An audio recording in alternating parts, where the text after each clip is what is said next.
Hello students, कैसे हैं आप लोग। तो आज हम पढ़ेंगे 10th क्लास का चैप्टर सेकंड पोलिनोमियल्स। ये इसमें आपको हम अभी इंट्रोडक्शन इसका कराएंगे, उसके बाद से आप लोगों को चैप्टर स्टार्ट करेंगे। तो स्टूडेंट्स, इससे पहले वाली वीडियो में हमने आप लोगों को होमवर्क दिया था और मैं समझ सकता हूं कि आप लोगों ने होमवर्क किया होगा, और अगर नहीं किए होंगे तो कर लीजिएगा होमवर्क, ठीक है। और अगर कर लिए होंगे तो कमेंट में लिखिए, और नहीं होंगे तो भी कमेंट में लिखिए, ताकि हमें जो है ना फीडबैक मिलता रहे कि आप हमारी वीडियो देख रहे हैं, ठीक है। तो चलिए शुरू करते हैं इसका introduction. A mathematical expression of one और मोर algebraical terms, each of which consist of constant multiplied by one or more variables raised to a non-negative integral powers। अब समझिए, ऐसे एक्सप्रेशन जिसमें एक या एक से अधिक एल्जेब्रिकल टर्म्स हो, ये देखिए, ये हमने लिख दिया, ये भी क्या कहलाएगा, आपका पोलिनोमियल्स कहलाएगा। ये हमने लिख दिया, ये भी क्या कहलाएगा, पोलिनोमियल्स कहलाएगा। ये हमने लिख दिया, ये भी क्या कहलाएगा, पोलिनोमियल्स कहलाएगा। यानी एक टर्म्स हो या दो हो या तीन हो या मोर देन थ्री हो, कोई भी हो, बस एल्जेब्रिकल एक्सप्रेशन जो है ना इस तरह के क्या कहलाएंगे भाई, पोलिनोमियल्स कहलाएंगे। दूसरा चीज क्या होना चाहिए, ये मल्टीप्लाइड के फॉर्म में क्या हो, वन या मोर देन वेरिएबल क्वांटिटी हो। जैसे मान लीजिए कि इसमें एक वेरिएबल क्वांटिटी है और दूसरे में ये देखिए एक वेरिएबल क्वांटिटी, इसमें क्या है, दो वेरिएबल क्वांटिटी है। अब एक चीज होता है, सवाल उठता है कि वेरिएबल क्वांटिटी होती क्या है। पहला चीज वेरिएबल क्वांटिटी होती क्या है, तो देखिए एल्जेब्रिकल एक्सप्रेशन में दो तरह की क्वांटिटी होती है। एक होता है वेरिएबल क्वांटिटी, दूसरा होता है नॉन वेरिएबल क्वांटिटी। जैसे नाम में ही है वेरिएबल, जिसे हम वेरीफाई करने का एबल हो, वेरिएबल क्वांटिटी कहलाता है। जैसे हम लिख देते हैं कि 2s इक्वल 5, यानी हम ये कह सकते हैं कि x का ट्वाइस 5 है, तो x क्या है, तो आप कह देते हैं कि x इक्वल 5/2। या फिर अगर हम ऐसे कह देते हैं नॉर्मल में कि 2x इक्वल 10, यानी कि x का ट्वाइस 10 है, तो x क्या है, तो आप कह देते हैं 5 है, 5 का ट्वाइस 10 होता है, सीधी सी बात है। तो यहाँ पे आप ऐसे कर देते हैं। यहाँ पे वेरीफाई करने के एबल कौन था, x कि 2 था, 2 तो पहले से वेरीफाई था।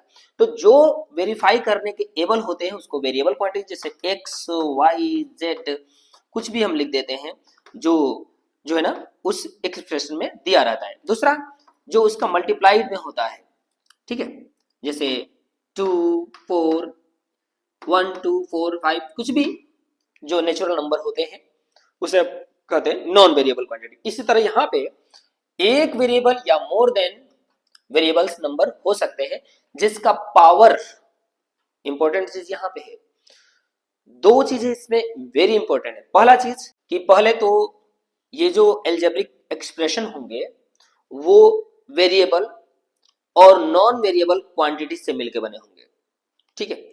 दूसरा इसमें है पॉइंट कि इसका जो पावर होगा ना वो नॉन नेगेटिव इंटीग्रल पावर होगा। और आप ऐसे लिख देते हैं 2 to power x minus 1 plus 5, तो ये जो है ना आप लोगों का पोलिनोमियल नहीं कहा जाएगा, क्योंकि इसका पावर क्या हो गया, माइनस में हो गया। तो इस चीज पे ज्यादा ध्यान देना है आप लोगों को, ठीक है।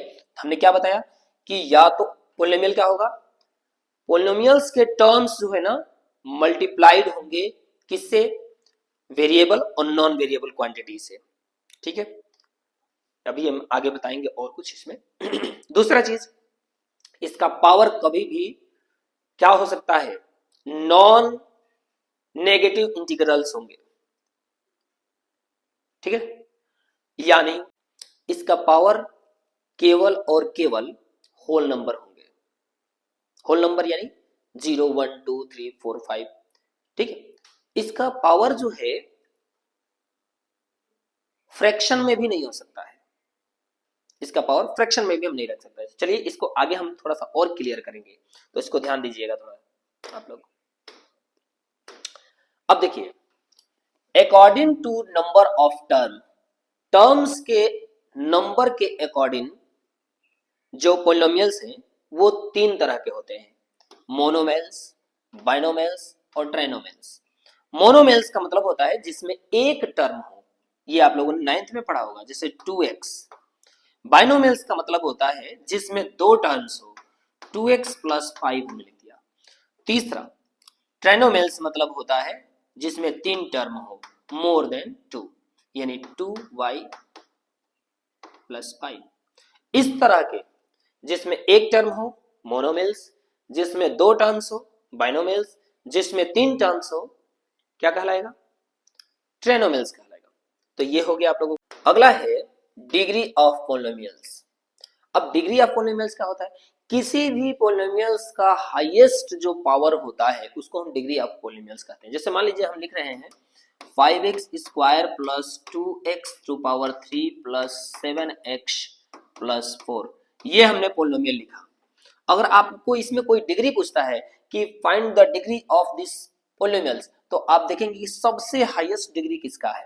तो देखिए इसका क्या है 2 है, इसका क्या है 3 है, इसका क्या है 1 है, तो हाईएस्ट क्या है 3 है, तो इसका डिग्री ऑफ पोलिनोमियल हो जाएगा, चलिए डिग्री हो जाएगा इसका 3, इस तरह से 3 हो जाएगा। अगर आप लोग यहाँ पे 5x to power 5 plus 2x plus 4 ये हो गया ऐसे, तो इसका मैक्सिमम पावर क्या है 5 है, तो इसका डिग्री क्या कहलाएगा 5 कहलाएगा। तो आई थिंक आप समझ गए होंगे, जो किसी भी पोलिनोमियल में जो सबसे हाईएस्ट डिग्री होता है उसी को हम कह देते हैं डिग्री। क्लियर पावर को। अगला देखते हैं इसमें। अब डिग्री के अकॉर्डिंग जो है ना पोलिनोमियल्स को तीन पार्ट्स में बांटे गए हैं according two degree of the polynomials. ठीक है, पोलिनोमियल जो है ना तीन तरह के होते हैं। पहला होता है लीनियर पोलिनोमियल्स, दूसरा आता है क्वाड्रेटिक और तीसरा होता है क्यूबिक। तीन तरह के पोलिनोमियल्स होते हैं। अब लीनियर पोलिनोमियल्स किसे कहते हैं, जिसका मैक्सिमम पावर क्या हो, एक हो, उसको हम लीनियर पोलिनोमियल्स कहेंगे। जैसे 2x प्लस 5y प्लस 4, इस तरह के पोलिनोमियल्स को हम कह देते हैं लीनियर पोलिनोमियल्स। इसका पावर क्या है 1 है। इस तरह दूसरा क्वाड्रेटिक, यानी जिसका पावर क्या हो 2 हो, जिसका पावर 2 हो, इसकी डिग्री क्या होगा 1 होगा, डिग्री होगा 1। इसमें डिग्री क्या होगा 2 होगा, मैक्सिमम डिग्री, इसमें डिग्री क्या होगा मैक्सिमम 3 होगा। तो ये चीज ध्यान में रखिएगा आप लोग। तो ये क्या है इसमें, अब 5x square plus 2x plus 4, इस तरह से इसमें कोई भी लिख सकते हैं, cube plus 5x square plus 4x plus 3, इस तरह से कर सकते हैं। मैक्सिमम पावर क्या है 3 है, मैक्सिमम पावर क्या है 2 है, मैक्सिमम पावर क्या है 1 है। ठीक है, तो ये हो गया। एक चीज और मैं बताने वाला था, अगर आपसे कोई कहता है कि पोलिनोमियल 5 का, आपसे ये कह दिया कि ये 5 जो है पोलिनोमियल्स है, अब ये बताइए कि इस 5 का पोलिनोमियल 5 का डिग्री क्या है, तो आप यहां पे दे देंगे क्या डिग्री 0। अब आप कहेंगे कि नहीं सर ये तो इसका पावर तो 1 है। मैं आपको बताता हूं 1 क्यों नहीं है। जैसे ही पोलिनोमियल्स कहता है ना, तो पोलिनोमियल्स क्या होते हैं, पोलिनोमियल्स होता है मल्टीप्लाइड किसका, किसी टर्म्स का, किसी नंबर का और किसी वेरिएबल क्वांटिटी का।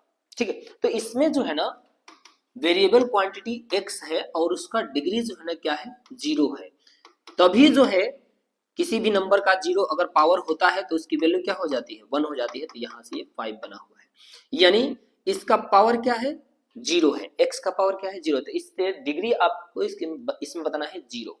ठीक है, ऐसे पूछ देता है तो बच्चे ये कहते हैं, अगर आपसे कहता है ना कि ये नंबर है, ओनली एक नंबर है, नंबर 5 है, 5 है, अब इसकी डिग्री क्या है, तो आप यहां पे लगा सकते हैं 1 डिग्री है, कुछ नहीं है तो क्या है 1 है। लेकिन अगर यही कह देगा कि पोलिनोमियल से बहुपद है, बहुपद 5 का, यानी कि पोलिनोमियल 5 का डिग्री क्या है, तो आप कहेंगे 0। क्यों, क्योंकि जो पोलिनोमियल्स होता है वो क्या होता है प्रोडक्ट होता है किसका, किसी नंबर का और वेरिएबल क्वांटिटी का। क्लियर है, तो अगला देखिए आप लोग। अब इसमें समझना है आप लोगों को कुछ थोड़ा, क्या कौन सा क्या होता है। जैसे देखिए ये आपका जो है ना 2 टर्म्स है इसमें, ठीक है। अच्छा, एक टर्म्स वहां तक कहलाएगा जहां तक वो एक दूसरे के प्रोडक्ट में होगा। जैसे हम लिखते हैं कि 5x² y + 4 इस तरह से हम लिख देते हैं, तो जहां तक ये मल्टीप्लाई में होगा वहां तक ये एक टर्म कहलाएगा, और प्लस माइनस से लगा करके उसको अलग किया जाता है, तो यहां से यहां तक यानी जो भी प्रोडक्ट में होगा, गुना में होगा, वो एक टर्म कहलाएगा, और जो प्लस माइनस में जुड़ा होगा वो दूसरा टर्म कहलाएगा। यानी इसमें दो टर्म्स है, ठीक है। तो ये देखिए, ये दो टर्म्स लिखा गया है, ये टर्म्स है दोनों। अब इसमें देखिए, इस टर्म्स का कोफिशिएंट क्या है, 3 है, तो देखिए यहाँ पे लिखा गया है कोफिशिएंट क्या है इसका, 3 है। कोफिशिएंट अगर आपसे कोई कहता है कि x है, x का कोफिशिएंट बताइए, तो कुछ नहीं है, तो यहाँ पे कोफिशिएंट क्या है, 1 है। अब इस ये 9th में पढ़ाया हुआ है आपको, 2x² है, अब इसका कोफिशिएंट क्या है, तो 2 है, न्यूमेरिकल कोफिशिएंट हम कह सकते हैं। अगर इसी तरह आपसे अगर कोई कह देता है कि 5xy², अब इसमें आपसे पूछ देता है कि y² का कोफिशिएंट क्या होगा, देखिए ये नहीं कहा है कि न्यूमेरिकल, हमने क्या कहा, y² का कोफिशिएंट क्या होगा, तो y² का कोफिशिएंट हो जाएगा 5x। अगर यही न्यूमेरिकल कह देता तो 5 कह देते हैं। क्लियर है। अगला, इसमें देखिए ये x जो है वेरिएबल क्वांटिटी है, और ये इसका जो है ना पावर है, इसी को हम डिग्री कह देंगे। अगर आपसे पॉलिनोमियल की डिग्री पूछेगा तो आप 2 लिखेंगे। कोफिशिएंट कहेगा कि फर्स्ट टर्म का कोफिशिएंट क्या है, तो 3 है। अगर 5 का कोफिशिएंट पूछ देगा तो 1 कह देंगे। अगर ठीक है ना, अब यहाँ पे इसमें अगर कुछ नहीं है तो 1 है, अगर 1 का कोफिशिएंट का तो 5 कह देंगे। ये कांस्टेंट है, ये कांस्टेंट मतलब होता है अचर राशि, या फिर हम नॉन वेरिएबल क्वांटिटी कह सकते हैं इसको, ठीक है ना।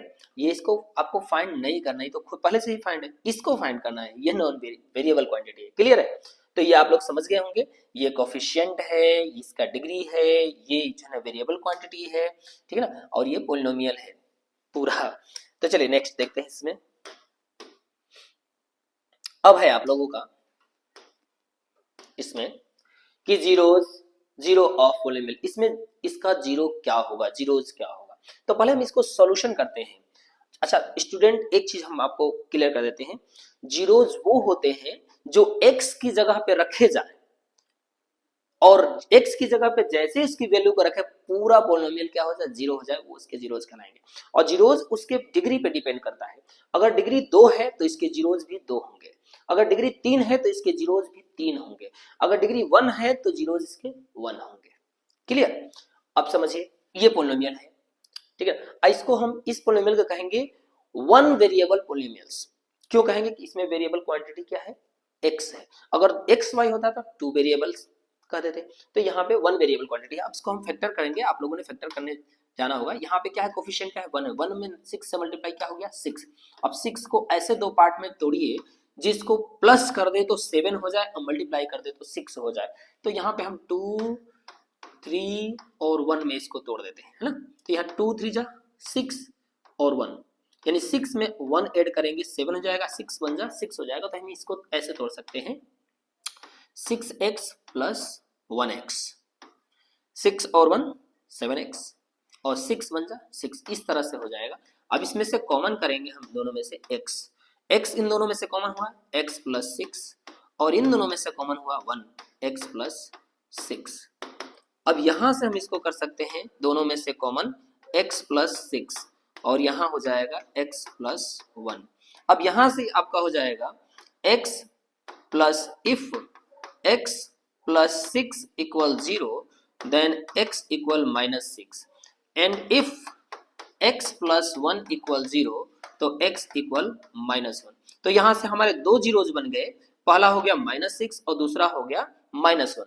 यानी अगर हम इस पोलिनोमियल में x की जगह पे -6 यूज करते हैं, x की जगह पे, दोनों जगह पे, तो ये पूरा पोलिनोमियल क्या हो जाएगा, जीरो हो जाएगा। इसी तरह ये भी जीरो हो जाएगा। क्लियर है। अगर इसकी वैल्यू रखेंगे तो भी जीरो हो जाएगा, जीरो हो जाएगा। अगला हम पढ़ेंगे standard form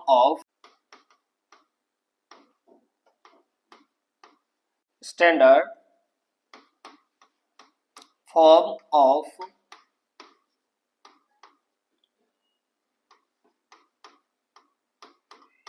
quadratic polynomial.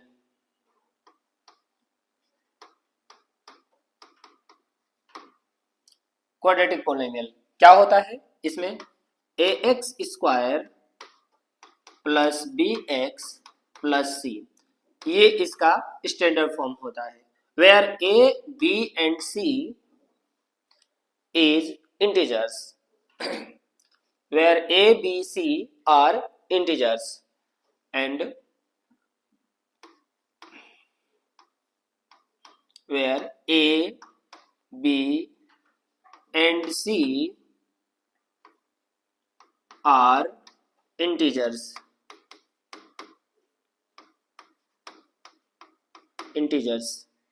and a not equal 0।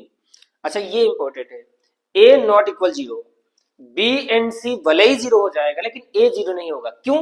अगर बच्चों अगर a 0 हो गया तो 0 से x स्क्वायर में मल्टीप्लाई करेंगे तो ये टोटल 0 हो जाएगा। अब ये जो हमारा ये बचेगा पॉलिनोमियल, ये हो जाएगा लीनियर, जबकि हमें क्वाड्रेटिक दिखाना है। तो ये क्वाड्रेटिक के लिए जो है क्या होगा, a का होना जरूरी है, ठीक है ना। b और c जो है भले ही 0 हो सकते हैं लेकिन a 0 नहीं होगा, नहीं तो ये क्या होगा, इसका जो x स्क्वायर का जो कोफिशिएंट है a 0 नहीं हो सकता है, ठीक है ना। यानी कहने का मतलब यह है कि अगर आपसे कोई कहेगा कि क्या यह क्वाड्रेटिक पॉलिनोमियल है 5x स्क्वायर, तो आप कहेंगे यस। क्या यह है क्वाड्रेटिक पॉलिनोमियल?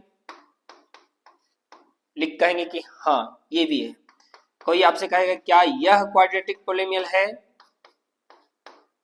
लिखेंगे नहीं, क्योंकि क्वाड्रेटिक होने के लिए एक्स स्क्वायर यानी कि एक्स स्क्वायर का कोफिशिएंट 0 नहीं होना चाहिए, ठीक है ना। यहाँ पे एक्स स्क्वायर का कोफिशिएंट 0 है तभी तो एक्स स्क्वायर नहीं शो किया गया है, यानी 0 एक्स स्क्वायर है ये, ठीक है ना। इसलिए इसका एक्स स्क्वायर का, अब देखिए एक्स का कोफिशिएंट दिया है, ये तो कांस्टेंट है, ठीक है। तो इसे समझिएगा ध्यान से आप लोग, ठीक है। तो चलिए अब हम पढ़ेंगे relation between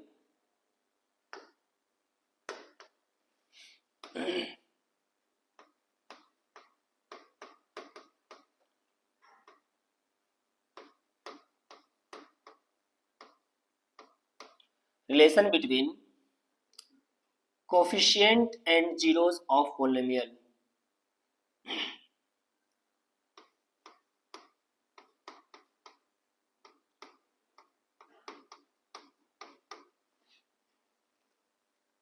coefficient and zeros of polynomial। Polynomial के कोफिशिएंट एंड जीरोस के बीच रिलेशन क्या होता है, वेरी इंपॉर्टेंट है। चलिए देखिए इसमें क्या होता है कि जैसे मान लीजिए कि if alpha and beta, if alpha and beta are zeros of polynomial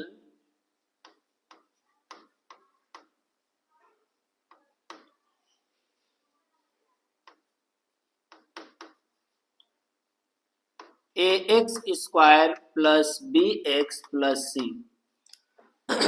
अब समझिएगा आप लोग, if alpha and beta polynomial x square plus bx plus c के कोफिशिएंट हैं,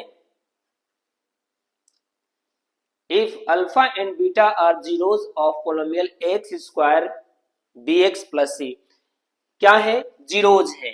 क्या है, अल्फा एंड बीटा, किसका, x square plus bx plus c का, ठीक है। Then first sum of zeros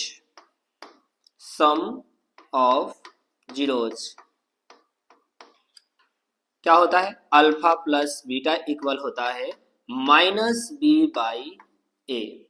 अच्छा माइनस बी क्या है, तो माइनस बी जो है एक्स का कोफिशिएंट है और ए क्या है, वो एक्स स्क्वायर का कोफिशिएंट है।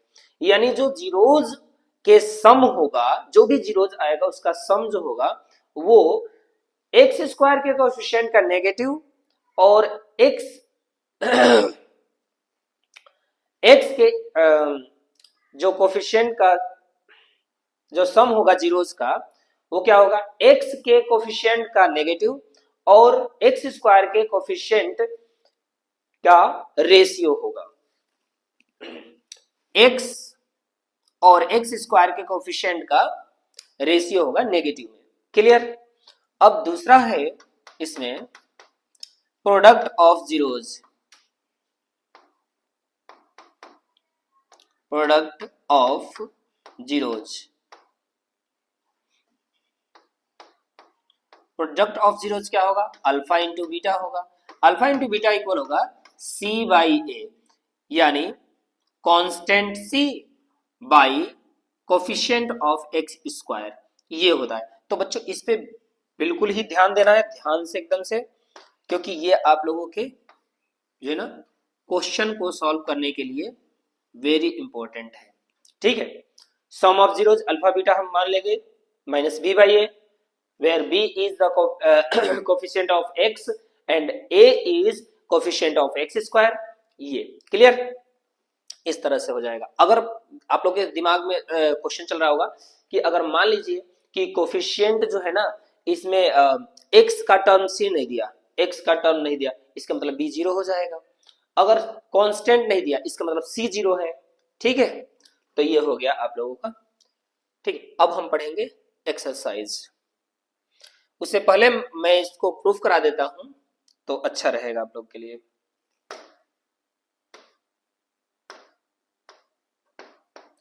ये जो क्वेश्चन है ये मैंने आप लोग को जीरोस निकालने के लिए समझाया था, और इसमें हमारे जो जीरोस आए थे वो आया था -1 एंड बीटा मान लीजिए आया था -6, ये आया हुआ था जो इससे पहले थोड़ा करवाया था मैंने। ठीक है ना।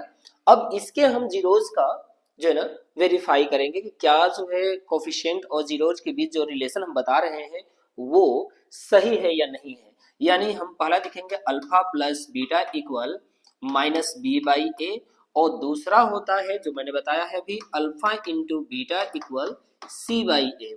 अब देखिए अल्फा प्लस बीटा यानी -1 प्लस -6, यही ना है अल्फा बीटा, और यहाँ पे माइनस भी हम देखें तो ये b जो है क्या है -7 लिखेंगे, और a क्या है कुछ नहीं है यहाँ कोफिशिएंट x स्क्वायर का, तो क्या लिखेंगे 1।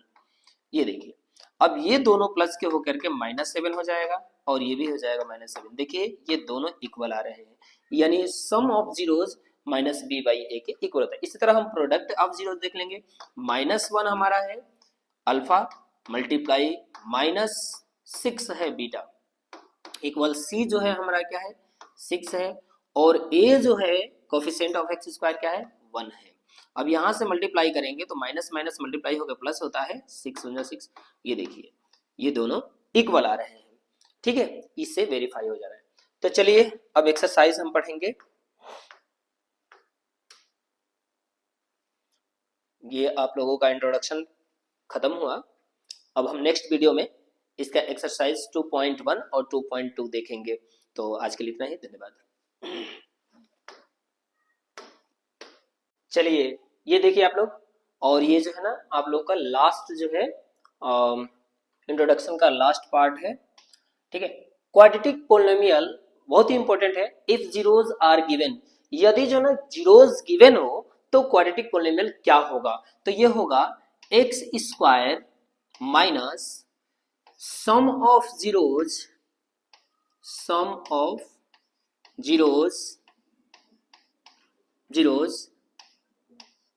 x plus product of zeros।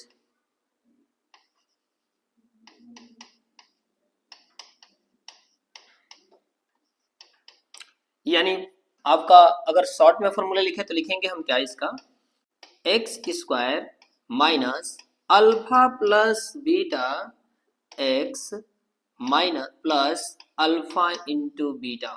ये जो है ना यदि आपको जीरोस पता है, ठीक है, और आपसे ये पूछा जा रहा हो कि इसका क्वाड्रेटिक पोलिनोमियल बताइए, तो आप यहाँ पे लिख सकते हैं। अगर मान लीजिए दिया हुआ है कि आपको जीरोस की 2 और 3 है, किसी पोलिनोमियल का जीरोस 2 और 3 है, तो आप यहाँ पे 2 और 3 रख देंगे, यहाँ पे 2 3 रख देंगे और वो आपको पोलिनोमियल फाइंड हो जाएगा। ये लास्ट प्रॉब्लम। अब बहुत ही इंपॉर्टेंट है इस पे बहुत सारे क्वेश्चन बनते हैं, ठीक है।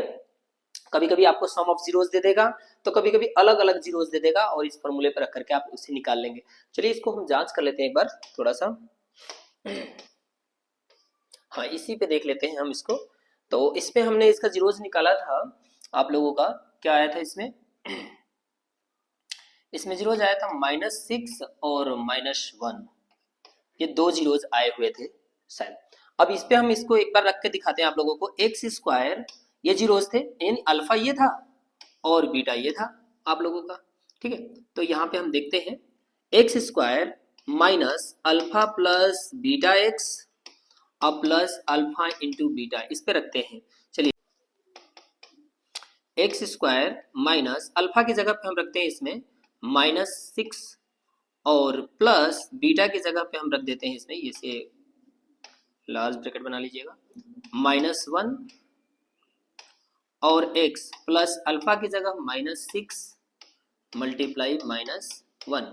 अब यहां से हम करेंगे इसको एक्स स्क्वायर माइनस, अब देखिए -6 -1 जुड़ करके हो जाएगा प्लस होकर के -7x प्लस इन दोनों को मल्टीप्लाई करेंगे तो माइनस माइनस प्लस हो जाएगा 6 हो जाएगा। अब यहां से आ जाएगा आपका x square minus minus minus plus 7x और प्लस 6। तो इस तरह से आप देख सकते हैं कि अगर आपको जीरोस फाइंड है तो आप इस फॉर्मूले पर रख करके आप लोग क्वाड्रेटिक पॉलिनोमियल यानी फाइंड कर सकते हैं। तो ये हो गया यहाँ पे आप लोगों का बेसिक। अब देखते हैं आगे क्या है। अब ये हो गया आपका चैप्टर स्टार्ट। तो अब ये हम चैप्टर को समझेंगे इससे अगली वाली वीडियो में। तो स्टूडेंट्स आज के लिए इतना ही, और अगर आपको हमारी जो है ना ये समझाए हुए मैथमेटिक्स समझ में आता है तो आप जो है ना कमेंट करें और हमें लिखें, और इससे टीचरों का जो है ना उत्साह बढ़ता है और आगे सोचने के लिए हम लोग भी खुश होते हैं कि आगे हम कुछ और करें। तो आज के लिए इतना ही, मिलते हैं नेक्स्ट वीडियो में। धन्यवाद।